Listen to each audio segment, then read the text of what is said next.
With शमशीर। आज हम hypertension के बारे में पढ़ेंगे कि हाइपरटेंशन क्या होता है, ब्लड प्रेशर हाई क्यों होता है।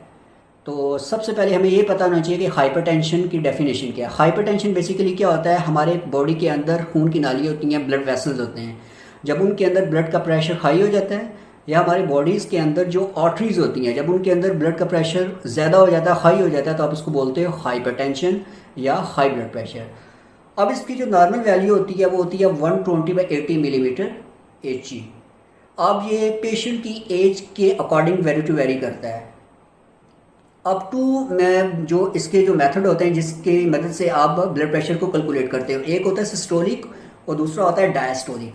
सिस्टोलिक में बेसिकली ये होता है कि आपका जो ब्लड होता है वो हार्ट से बॉडी की तरफ जाता है, और जो डायस्टोलिक होता है वो बॉडी से हार्ट की तरफ आपका ब्लड वापस आता है।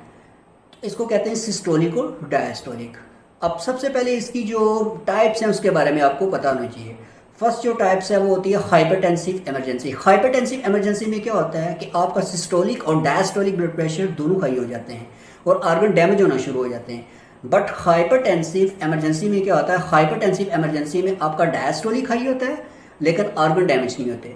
हाइपरटेंसिव इमरजेंसी में ऑर्गन डैमेज शुरू होना हो जाते हैं और हाइपरटेंसिव इमरजेंसी में ऑर्गन डैमेज नहीं होते। नेक्स्ट होता है इन्वर्सिव ब्लड प्रेशर। इन्वर्सिव ब्लड प्रेशर ये होता है, ये एक यूनिक ब्लड प्रेशर है। ये बेसिकली आपके जो आईसीयू होते हैं और आपका जो ऑपरेशन थिएटर होता है उसमें इसकी मेजरमेंट होती है। बेसिकली क्या होता है कि कैनोला को इंसर्ट किया जाता है आपकी ब्रेकियल आर्टरी में, और आपका ब्लड प्रेशर मॉनिटर पे शो होता है अलॉन्ग विद योर पल्स और हार्ट रेट।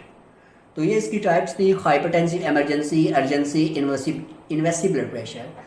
इसके अलावा होता है pregnancy induced hypertension. Pregnancy induced hypertension में बेसिकली क्या होता है कि ड्यूरिंग प्रेगनेंसी जो होता है वो ब्लड प्रेशर हाई हो जाता है फीमेल का, तो उसको कहते हैं प्रेगनेंसी इंड्यूस्ड हाइपरटेंशन। अब मेन चीज़ सबसे पहले हमने जो इस चीज़ पे फोकस करना होता है वो होता है इसकी लीडिंग काजेज, इसकी इटियोलॉजी क्या है, इसकी लीडिंग काजेज क्या है।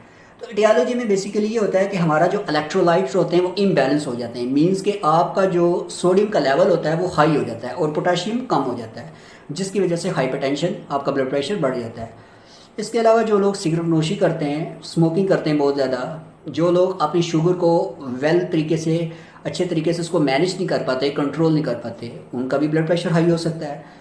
जिन लोगों का वज़न बहुत ज़्यादा होता है, बीएमआई बहुत ज़्यादा होता है, ओबेसिटी का शिकार होते हैं, उन लोगों का भी ब्लड प्रेशर हो सकता है। गुर्दे का मसला अगर जिन पेशेंट्स को चल रहा हो, गुर्दे के अंदर इन्फेक्शन हो यानी कि किडनी इन्फेक्शन हो, उनको भी हो सकता है। अपनी डाइट में नमक का इस्तेमाल बहुत ज़्यादा करते हो, साल्ट का इंटेक उनका बहुत ज़्यादा हो, स्ट्रेस में हो, एंजाइटी में हो, मरीज़ डिप्रेशन में चला गया हो, उनको भी हो सकता है। और ऐसे जो है जिनका स्लीप साइकिल डिस्टर्ब होता है, स्लीप साइकिल ठीक नहीं होता। इसके अलावा जो लॉन्ग टर्म से स्टीराइड्स ले रहे हो तो उनको भी हो सकता है। 40 से 50 एजड लोग होते हैं उनको होता है। तो ये जो लीडिंग काजेज हैं जिसकी वजह से हाइपरटेंशन मीन्स कि आपका ब्लड प्रेशर हाई हो सकता है। अब बेसिकली हमने अभी ये देखना होता है कि इसकी अलामात क्या है, इसकी क्लिनिकल प्रेजेंटेशन क्या है। तो क्लिनिकल प्रेजेंटेशन में हमें ये होता है कि हमने मरीज़ की प्रॉपर एक मेडिकल हिस्ट्री लेनी होती है। अब मरीज़ को क्या फील होता है, मरीज़ बेसिकली उसको हेडेक होती है, हेडेक होता है, सर दर्द होता है, यानी कि आपका जो क्रेनियम होता है, आपका स्कल होता है, उसके अंदर जो आईसीपी का लेवल होता है वो इंक्रीज होता है, इंट्राक्रेनियल प्रेशर का लेवल बढ़ जाता है, नोजिया फील होता है, मरीज़ को मतली फील होती है, क्या आती है, नोजिया वोमिटिंग होती है। इसके अलावा उसको क्या हो सकता है कि ब्लर विजन हो सकती है, चेस्ट टाइट हो सकती है, डिस्निया हो सकता है, सांस लेने में दुश्वारी हो सकती है, शॉर्टनेस ऑफ ब्रेथ हो सकती है, नॉक से ब्लीडिंग हो सकती है ब्लड प्रेशर हाई होने की वजह से।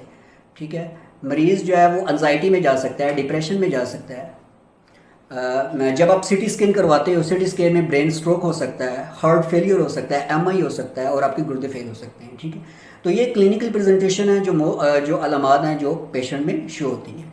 अब इसको अपने इन्वेस्टिगेट कैसे करना होता है, डायग्नोज कैसे करना होता है।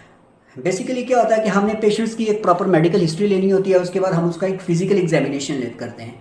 उसके बाद हम उसके बेसिक टेस्ट जो होते हैं, कंप्लीट ब्लड काउंट जिसको आप सीबीसी बोलते हैं वो करवाना होता है, यूरिन टेस्ट करवाते हैं, कोलेस्ट्रॉल लेवल उसका चेक करते हैं। अगर पेशेंट एजड है, 40 to 50 के राउंड बोर्ड है, तो उसकी हमने ईसीजी भी करनी होती है, थायराइड के टेस्ट भी होते हैं, आरएफटी भी आप करवा सकते हो। ठीक है, अब नेक्स्ट इसकी आ जाती है कि इसको आपने मैनेज कैसे करना है। Main thing, how you will be manage. Manage करने के दो तरीके कार हैं, एक फार्माकोलॉजिकल ट्रीटमेंट और next non pharmacological treatment. Pharmacological treatment इसका मीन्स ये है कि इसमें आपने पेशेंट की प्रॉपर काउंसलिंग करनी होती है। मरीज़ को ये बताना होता है कि आपने खाने में नमक का इस्तेमाल कम करना है, स्मोकिंग नहीं करनी, रेगुलर एक्सरसाइज करनी है, अपना वज़न कम करना है, अल्कोहल से अवॉइड करना है। तो बेसिकली आपने प्रॉपर उसकी काउंसलिंग करनी होती है। सेकंड जो होता है वो होता है फार्माकोलॉजिकल ट्रीटमेंट। फार्माकोलॉजिकल ट्रीटमेंट में आपने बेसिकली क्या होता है, मरीज़ को डायरेटिक्स देने होते हैं। डायरेटिक्स इसके अलावा बीटा ब्लॉकर देने होते हैं। बीटा ब्लॉकर जो आपकी हार्ट की कंट्रैक्शंस को रिड्यूस करते हैं। वैसोडायलेटर देने होते हैं, एसी इनहिबिटर्स देने होते हैं और कैल्शियम चैनल ब्लॉकर्स देने होते हैं। और अगर प्रेगनेंसी में जो ब्लड प्रेशर अगर फीमेल का हाई होता है तो उसमें आपने एक सेफ ड्रग देनी होती है, वो होती है अल्फा मिथाइल डोपा, जिसको आप बोलते हो हाइड्रोलिज़ेन। ठीक है, इसकी कोई टॉक्सिसिटी नहीं होती ड्यूरिंग प्रेगनेंसी, ये बिल्कुल सेफ ड्रग्स है ड्यूरिंग प्रेगनेंसी। ये आप हाइपरटेंशन में दे सकते हो आप। ठीक है, अब इसकी मेंस आ जाती हैं कॉम्प्लिकेशन। अगर आप हाइपरटेंशन को अच्छे तरीके से मैनेज नहीं करोगे तो फ्यूचर में आपको किन किन कॉम्प्लिकेशंस का सामना करना पड़ सकता है। किडनी फेलियर हो सकती है, हार्ट अटैक हो सकता है, एम आई हो सकता है, स्ट्रोक हो सकता है। ठीक है, आपकी जो होती है विनियल लॉस हो सकती है। तो these are the main leading complications कि अगर आप हाइपरटेंशन को अच्छे तरीके से मैनेज नहीं करोगे तो आपको एक कॉम्प्लिकेशंस फेस करनी पड़ सकती हैं।